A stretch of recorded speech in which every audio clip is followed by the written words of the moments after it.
ఇప్పుడు ఈ ఎవిస్ హాస్పిటల్ని సంప్రదించండి. స్కానింగ్ కూడా ఫ్రీగా చేస్తున్నారు. Avis hospitals. నమస్తే అమ్మా. నమస్తే తల్లి.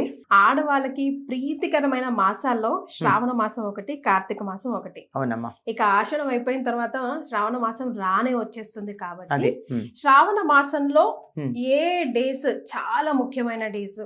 శ్రావణ మాసంలో ప్రతిదీ ముఖ్యమైన రోజే. అయితే వ్రతాలు నోములు ప్రత్యేకంగా చేసుకోవాల్సిన రోజులు ఉన్నాయి కాబట్టి అవన్నీ ఎప్పుడో ఒక లిస్ట్ మనం ఇస్తే ఈ వీడియో సేవ్ చేసుకొని మహిళలందరూ ఆ లిస్ట్ ఫాలో అయిపోతూ ఉంటారు. అమ్మో, క్యాలెండర్ చూడకుండా సుఖం అన్నమాట. సుఖం ఏం లేదమ్మా, శ్రావణ మాసంలో సోమవారాలు. ఈ సంవత్సరం శ్రావణ మాసం మనకి జూలై 25 శుక్రవారం ప్రారంభం అవుతోంది.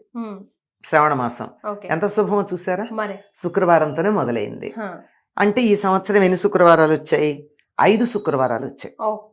25వ తారీఖు ఒక శుక్రవారం, ఆగస్టు 1వ తారీఖు శుక్రవారం, ఆగస్టు 8వ తారీఖు శుక్రవారం, ఆగస్టు 15 ఇంకొక శుక్రవారం, ఆగస్టు 22 ఇంకో శుక్రవారం.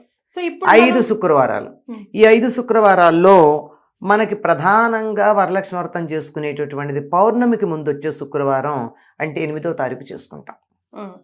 ఓకే. సో వరలక్ష్మి వ్రతం ఆగస్ట్ 8వ తారీఖు, మూడో వారమే. ఈసారి 3 అయింది. అదే శనివారము ఆదివారం వచ్చింది అనుకో శ్రావణ మాసం, అప్పుడు 2వ వారమే వస్తుంది. ఎవరికన్నా కానీ ఈ ఆగస్టు 8వ తారీఖు చేసుకోవడం వీలు కాలేదనుకోండి, అందరికి వీలవుతుందని నమ్మకం లేదు కదా, అవ్వదు కదా. అట్లాంటప్పుడు 1వ తారీఖు చేసుకోవచ్చు, లేకపోతే మళ్ళీ 15వ తారీఖు చేసుకోవచ్చు. అసలు చేసుకోలేరు 15వ తారీఖు. పిల్లలు ఆగస్టు 15 అటు ఇటు వెళ్ళడం, మనకి అమృతోత్సవం పూర్తయిపోయినటువంటి సందర్భం, ఇదంతా చాలా ఇదిగానే ఉంటుంది, హడావుడిగానే ఉంటుంది. అది లేదంటే 22 కూడా చేసుకోవచ్చు. ఇలా 5 శుక్రవారాలు ప్రధానం. ఇక్కడ అమ్మ ముందే క్లారిటీ ఇచ్చారు. ఒకవేళ రెండో శుక్రవారం కాలేదు, ఈసారి 3వ శుక్రవారం అయ్యింది, పౌర్ణమికి ముందు అంటున్నారు. ఒక వారం కుదరకపోతే ఇంకో వారం చేసుకోవచ్చు. అందులో ఇంకా ఎటువంటి అనుమానాలు లేవు. అంటే జనరల్ గా వచ్చే డౌట్స్ మాకు కుదరలేదమ్మా, మేము మళ్ళీ ఎప్పుడు చేసుకోవాలి, చేసుకోవచ్చా చేసుకోకూడదా అని ప్లాన్ చేసుకొని ముందో తర్వాత కూడా శుభ్రంగా చేసుకోవచ్చు వరలక్ష్మి వ్రతం అని అమ్మ ఫస్ట్ పాయింట్ ఇక్కడ క్లారిటీ ఇచ్చేసారు. నెక్స్ట్ మంగళ. అంతేకాదమ్మా, ఇంకా కొంతమంది 4-5 ఉంటారు. ఒక ఆవిడకి 2-3 కూతుళ్ళు ఉన్నారు. తర్వాత చోట ఉంటారు, కూతుళ్ళు ఇళ్లలో ఉండరు కదా, అందరూ కలిసి చేసుకోవాలని కోరుకుంటుంది. అత్తగారులను ఇళ్లలో వాళ్ళు ఒప్పుకోకపోవచ్చుగా. ఒప్పుకుంటే మరీ మంచిది, లేకపోయినా మా ఇంట్లో చేసుకోవాలని ఉంటుంది కదా. అందుకని 4 వారాలు 4 ఇళ్లలో చేసుకుంటారు మా కొంతమంది. శుభ్రం అందరు అట్లా కూడా చేసుకోవచ్చు. అమ్మ ముత్తైదులు ఇద్దరు కలిసి ఒకే చోట నోముకోవచ్చా? ఇప్పుడు ఇద్దరం తోటికోళ్ళం, ఇద్దరం కలిసి ఒకే మీ తోటికోడళ్ళు అంటే మీ ఇంటి పేరు ఒకటే, మీ అత్తగారు ఒకటే ఉన్నారు కదా, మీరు ఒకటే కలసం అది పెట్టుకుని కూడా చేసుకోవచ్చు. 2 విడివిడిగా కూడా పెట్టక్కర్లా. వేరే ఉంటే విడిగా పెట్టుకోవాలి, కానీ కూతుళ్ళు అయితే విడివిడిగా పెట్టుకుంటారు, కానీ ఇంటి పేర్లు మారతాయి గనక మీకు అవసరమే లేదు. ఒక్కటే పెట్టుకుని చక్కగా చేసేసుకోవచ్చు, హాయిగా చేసుకోవచ్చు. ఇలా చేసుకుంటే ఏమంటే ఒకళ్ళ ఇంటికి ఇంకొకళ్ళు తాంబూలానికి వెళ్ళడానికి వాటికి వీలవుతుంది. ఇలా 4 వారాలు చేసుకునే వాళ్ళు ఉన్నారు. మళ్ళీ మంగళవారాలు చాలా ప్రధానం. మంగళవారాలు 29వ తారీఖు, తర్వాత 5వ తారీఖు, 12వ తారీఖు, 19వ తారీఖు, 4 మంగళవారాలు వచ్చాయి. జూలై 29 అంతే కదా, జూలై 29, తర్వాత ఆగస్టు 5, ఆగస్టు 12, ఆగస్టు 19, 4 మంగళవారాలు వచ్చాయి. మంగళవారం వ్రతం చేసుకునే వాళ్ళు చేసుకుంటారు. ఇప్పుడు ఈ మంగళగౌరి వ్రతం అంటే ఈ 4 వారాల్లో ఇప్పుడు మనం వరలక్ష్మి వ్రతం ఎలా చేసుకుంటామో అలా చేసుకోవాలమ్మా, లేకపోతే 4 వారాల పాటు చేసేవి కూడా ఉంటాయా? అమ్మ 4 వారాలు వరలక్ష్మి వ్రతం ఎవరైనా చేసుకుంటారు. ఒక్కసారి చేసుకుంటే చాలు, అంటే ఒక వారం. లేదు సంతోషంగా 4 వారాలు చేసుకోవచ్చు అనుకోండి. అయితే మంగళగౌరి వ్రతం మాత్రం కొత్తగా పెళ్ళైన అమ్మాయిలే చేసుకుంటారు 5 ఏళ్ల పాటు. మొదలు పెడితే 5 ఏళ్ల పాటు చేసుకోవాలి, ప్రతి మంగళవారం చెయ్యాలి. ఒకవేళ ఈ సంవత్సరం 5 శుక్రవారాలు వచ్చినట్టు ఒక సంవత్సరం 5 మంగళవారాలు వచ్చాయి అనుకో, 4 బదులు 5 మంగళవారాలు చేసుకోవాలి. ఒకవేళ ఎప్పుడన్నా ఒక మంగళవారం ఆడవాళ్ళకి ఇబ్బంది వచ్చింది అనుకో, అప్పుడు 3 అవుతాయిగా.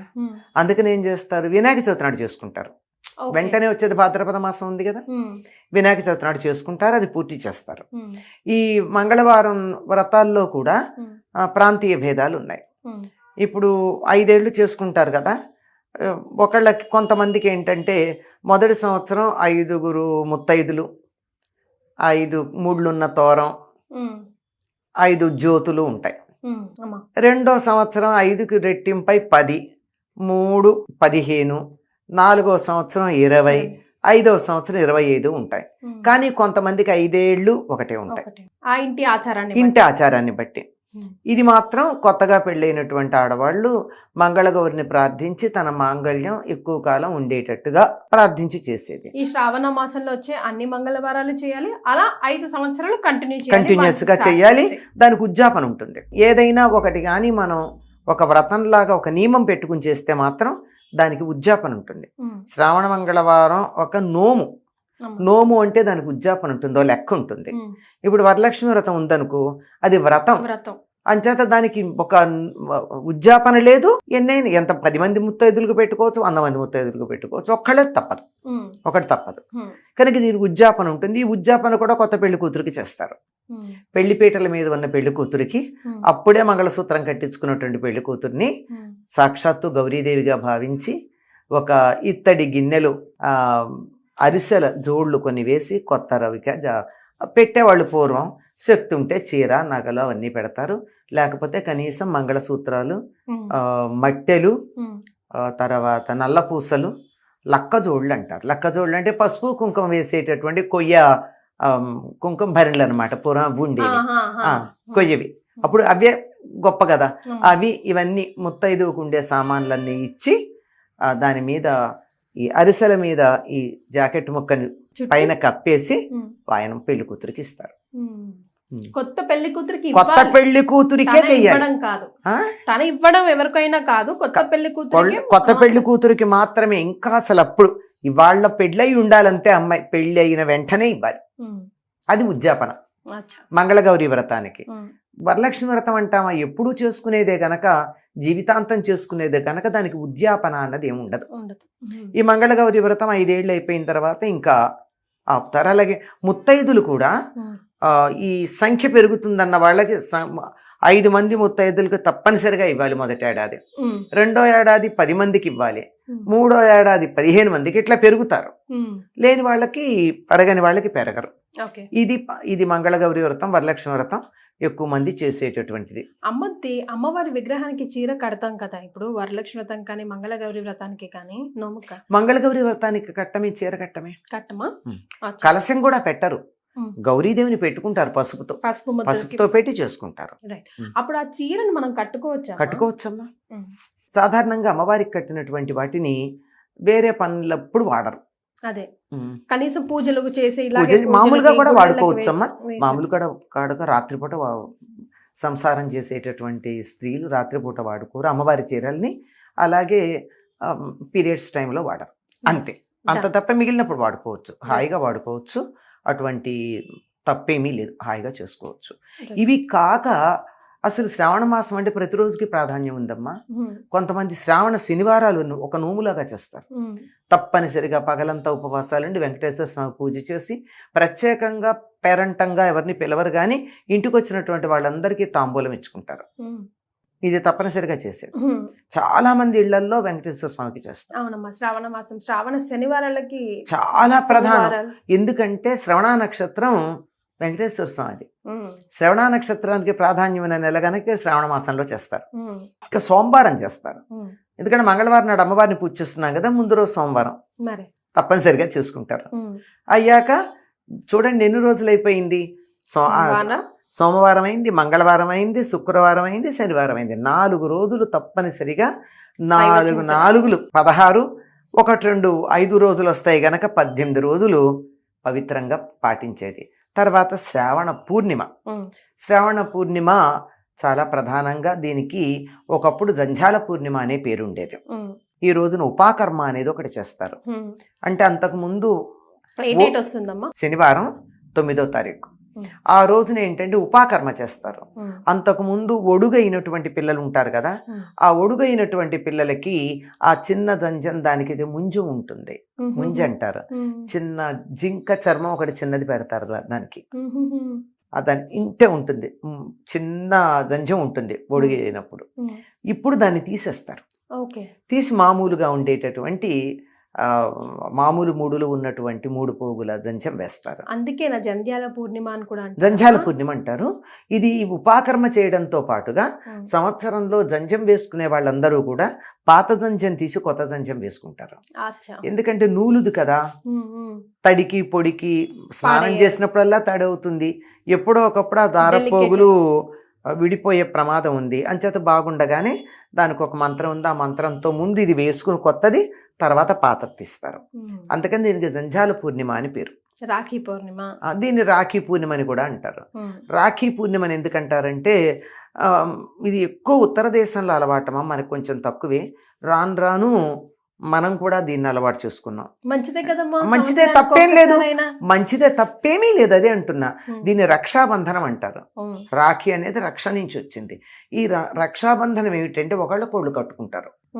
నేను నీకు రక్షగా ఉంటాను అని చెప్పుకుంటూ కట్టుకునేది. మనకు ఎట్లా అలవాటైందంటే అన్నదమ్ములు అక్క చెల్లెళ్ళు వీళ్ళ మధ్య ఉంది కానీ నిజానికి అందరూ ఒకళ్ళు కట్టుకుంటారు. పూర్వకాలం దేవాలయాల్లో ఉండేవి, పెట్టేవారు. ఎవరికైతే ఈ యజ్ఞోపవీతం ఉండదు, అందరికి యజ్ఞోపవీతం ఉండదు కదా, జంధ్యం అన్నది. అది లేనటువంటి వాళ్ళకి ఏంటంటే దేవాలయానికి వెడితే అర్చకుడు పూజ చేసి ఇచ్చి చేతికి కడతాడు. చాలా మంది చేతులకు చూడండి, మీకు కాషాయ రంగులో చిన్నది ఒకటి ఉంటుంది, తాడు ఇక్కడ కట్టేది.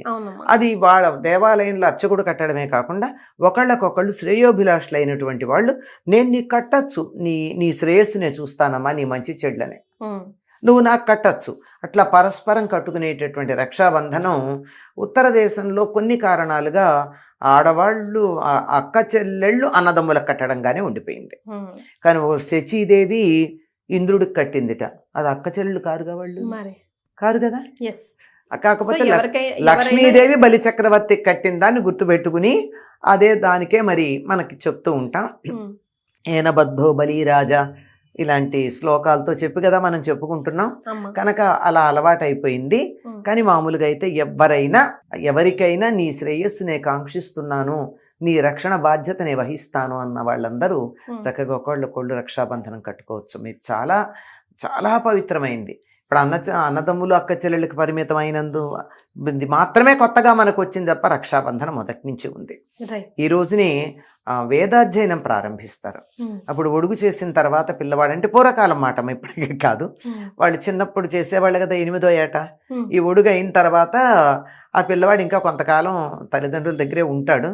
ఈ ఉపాకర్మ చేసి గురువు గారు తనతో తీసుకెళ్తారు. వేదాధ్యయనం మొదలుపెట్టే రోజు ఇది. పైగా ఇందులో వస్తుంది మనకి చాతుర్మాస్యంలో వచ్చింది.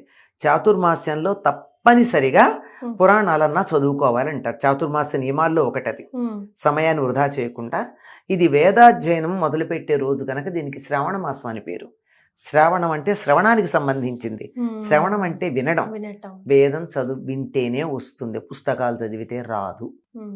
ఎక్కడ ఉదాత్తం అనుదాత్తం స్వరితం ఎక్కడ ఉండాలో, ఎక్కడ దీర్ఘం ఉండాలో, ఎక్కడ హ్రస్వం ఉండాలో, ఉచ్చారణ స్పష్టంగా ఉండాలంటే గురువు నోటితో అంటూ ఉంటే శిష్యుడు జాగ్రత్తగా వింటేనే వస్తుంది, లేకపోతే రాదు. శ్రవణానికి ప్రాధాన్యం ఉన్నది. లేకపోతే మనం వింటున్నాం కదా, లలితా సహస్రనామాలే ఎక్కడ విరవాలో తెలియకుండా రాముని తోకలాగా విరవడం. మనం వినాలి. ఇప్పుడు మేము విని నేర్చుకున్నాం అంటారు కానీ వినేటప్పుడు వీళ్ళు అనకుండా పుస్తకం చూస్తూ చెవితో వింటూ పుస్తకంలో చూస్తూ ఉంటే అప్పుడు సరిగ్గా వస్తుంది. అంతే కదా, కానీ ముందా అసలు నోటికి రాకుండానే ఆ వింటున్నామంటూ చదివేస్తూ ఉంటారు. ఎక్కడ ఆపాలో, ఎక్కడ కలపాలో, ఎక్కడ ఏం చేయాలో తెలియనటువంటి పరిస్థితి ఉంటుంది. కనుక శ్రవణానికి ప్రాధాన్యం ఉంది. వినండి, శ్రవణంతో నేర్చుకునేది వేదం కనుక వేదానికి ప్రాధాన్యం కలిగినటువంటి రోజు. ఇవన్నీ అయిన తర్వాత ఇంకో చాలా పెద్ద విశేషం ఉందండి. ఇది వేదానికి ప్రాధాన్యం ఉండడానికి కారణం కూడా హయగ్రీవుణ్ణి హయగ్రీవ రూపంలో హయగ్రీవ రాక్షసుని సంహరించి వేదాలను ఉద్ధరించినట్టు రోజుగా చెప్తారు దీన్ని. అదే ఇంకా ఇంకో ప్రధానమైనది ఏమిటి ఉందంటే బహుళ అష్టమి. బహుళ అష్టమి, శ్రావణ బహుళ అష్టమి, శ్రీకృష్ణ పరమాత్మ అవతరించినటువంటి రోజు కృష్ణాష్టమి. కృష్ణాష్టమి ఎప్పుడు వస్తుందమ్మా? ఆగస్టు 16వ తారీఖు. ఓకే. వరుసగా సెలవులు చూసారా, 15, 16, 17. అవును కదమ్మా, సూపర్. అంటే మనకేముందంటే సెలవులు వచ్చాయంటే అసలు పండగే లేకుండా పోతుంది. హడావుడి తగ్గుతుందంట మెల్లిగా. కాదు ఊళ్ళు ఎడదాము మరోటి చేద్దాం అనే సంబరాల్లో ఉంటాం. అమ్మో ఇవన్నీ పెద్ద పండుగలు కదమ్మా. పెద్ద పండుగలు కదా. ఆగస్టు 15 శుక్రవారం బుడిబుడి అడుకలు వేస్తూ ఇంట్లోకి రావాలి కదా. కృష్ణాష్టమి 16వ తారీఖు అమ్మ, ఓకే. ఆగస్టు 16. ఆ రోజు చేసేటటువంటి ప్రత్యేకమైనటువంటి పూజలు ఉంటాయి, కృష్ణుని ప్రార్థించుకోవడం ఉంటుంది. ఇలా శ్రావణ మాసం అంతా విశేషాలే. ఇంకొకటి శ్రావణ శుద్ధ పంచమిని నాగపంచమి అని ఉత్తర దేశం వాళ్ళు చేసుకుంటారు. మన దగ్గర తక్కువమ్మ. మనం కార్తీక మాసంలో నాగుల చవితి చేసుకుంటాం, వీళ్ళు మాత్రం నాగపంచమి చేస్తారు. అంటే ఎప్పుడో ఒకప్పుడు చేసుకోవడం అందరికీ అలవాటే గనక ఏదో ఒక సందర్భంలో తెలంగాణ జిల్లాలో కూడా ఈ నాగుల పంచమి ఎక్కువ చేస్తారు అనుకుంటానమ్మా. కొద్దిమంది మహారాష్ట్ర ఆ ప్రభావం ఉన్నటువంటి వాళ్ళు చేస్తారు, మహారాష్ట్ర ప్రభావం ఉన్న వాళ్ళు చేస్తారు. ఆవిడ అలాగే ఇటు పక్కకు గనక వెళ్ళినట్టయితే ఒరియా ప్రభావం ఉన్న వాళ్ళు కూడా చేస్తారు. తెలుగు వాళ్ళందరూ మాత్రం నాగుల చవితి చేస్తాము. తర్వాత ఇంకా సుబ్రహ్మణ్య షష్ఠి కూడా చేస్తాం. ఈ సుబ్రహ్మణ్య షష్ఠి చాలా విశేషంగా తమిళనాడులో చేస్తారు, గోదావరి జిల్లాలో బాగా చేస్తారు. సుబ్రహ్మణ్య షష్ఠి ఎప్పుడు వస్తుంది? అది కూడా మార్గశిర మాసంలో వస్తుంది. అది మార్గశిర మాసంలో వస్తుంది. పైగా సుబ్రహ్మణ్య షష్ఠి అనం మనం దాన్ని సుబ్బారాయుడు షష్ఠి అంటూ ఉంటాం. చూచి వద్దాను రండి, మన వారింటో పెళ్ళి, మళ్ళీ వద్దాను రండి అని చెప్పి మనం వీటి ఆడతాం కదా చెమ్మ చెక్క వాటిల్లో. అలా పాటల్లో పెట్టేసి మర్చిపోకుండా చేస్తామమ్మా. చాలా విశేషంగా అత్తిలి అనే గ్రామంలో చేస్తారమ్మా. అప్పుడు పట్టణమే అయింది అది, చెప్పలేము. అక్కడ సుబ్రహ్మణ్య స్వామి అవతరించినటువంటి రోజు, అత్రి మహర్షి తపస్సు చేసినటువంటి ప్రదేశం. అసలు అక్కడ 3 రోజులు చేస్తారు. ఎంత బాగా చేస్తారంటే ఎక్కడెక్కడి నుంచి రకరకాల కళాకారులు, బుట్ట బొమ్మలను ఎప్పుడు మీరు వినుండరు. బుట్ట బొమ్మల నేవని ఇవని అసలు చెప్పలేము, అంత అద్భుతంగా జరుగుతుంది. చాలా బాగా జరుగుతుంది. సోమవారాలు, మంగళవారాలు, శుక్రవారాలు, శనివారాలు, తర్వాత నాగుల పంచమి, జంఝాల పూర్ణిమ, ఆ తర్వాత కృష్ణాష్టమి. ఇవన్నీ కూడా చాలా విశేషంగా ఉండేటటువంటి నెలమ్మ. శ్రావణ కృష్ణ అమావాస్యని పోలాల అమావాస్య అంటారు, దీన్ని పొలాల అమావాస్య అని కూడా అంటారు. కానీ ఎక్కువ మంది ముఖ్యంగా ఆంధ్రదేశంలోను ఇటు మహారాష్ట్రలోను పోలేరమ్మ అనే అమ్మవారిని ఆరాధిస్తారు. ఈవిడ సంతానాన్ని ప్రసాదించి వారు క్షేమంగా ఉండేట్టుగా చూసే తల్లి అని విశ్వాసం. సో దాంతో శ్రావణ మాసం ఇది 23 ఆగస్టు 23. కంప్లీట్ గా దైవనామ చింతనతో దైవ పనుల్లో దైవ కార్యక్రమంలో నిమగ్నమైన నెల ఏదంటే అది నిమగ్నం అవ్వడానికి వీలైన నెల శ్రావణ మాసం. ముందుగానే రోజులు అన్నీ చెప్పేసి మమ్మల్ని అందరినీ ప్రిపేర్ చేసేందుకు ధన్యవాదాలమ్మా. సంతోషం అమ్మా. అందరూ అటు శ్రీనివాసుడు, ఆయన భార్య లక్ష్మీదేవి, ఆవిడ సోదరి అమ్మవారు మంగళగౌరి, ఆవిడ భర్త అంటే శ్రీనివాసుడికి బావమరుదైనటువంటి శివుడు, అందరి అనుగ్రహం మన మీద పరిపూర్ణంగా ఉండాలి ఈ శ్రావణ మాసంలో అని కోరుకుంటున్నాను. ధన్యవాదాలు.